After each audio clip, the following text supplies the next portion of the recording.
Me ei saa siin mingeid eesmärke panna paika, et kes on nõrgem, kes on tugevam, sellepärast et Aruküla on mänginud ka teiste meeskondadega väga võrdselt. Et meil endale imestame ka, et me saime nii suure võidu. Aga kõik on trenni taga, teeme kõrvalt trenni ja tuleb veel kõvemad võidud. Kõik arenevad, me areneme, teised arenevad ja nii see mäng läkski. Poolel Jüri rääkis paar kurjemat sõna ja küll me arvaksime saama, et peame keskenduma rohkem. Kas tänane skoor näitab nagu päriselt seda võistkonna vahekorda? Ei no, kui arvestada sellega, et meie meeskonnas on 3 aastat vanemad mängijad ja oleme mänginud kõik noorteklassid ära, siis nemad alles pürgivad noorteklassidest meistriliiga poole. See on super, et nad saavad meistriliiga sellises vanuses juba mängida. Arvad, et paari aasta pärast on lahingud nendega heas mõttes võrdsemad? No kindlasti, aasta-2 ja küll nad hakkavad juba servitile ka kaldma peale astuma.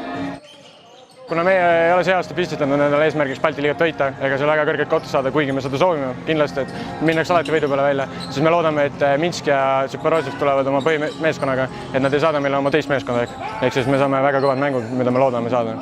Aga eks pressiteadlane tuleb homme või ülehomme ja siis me saame teada, mis meeskonnaga nad tulevad. Kindlasti kõige raskemad mängud, mis see hooaeg üldse saame, et nad on arvatavasti 2 meeskonda, kes pürgivad Balti liiga võidu poole rohkem.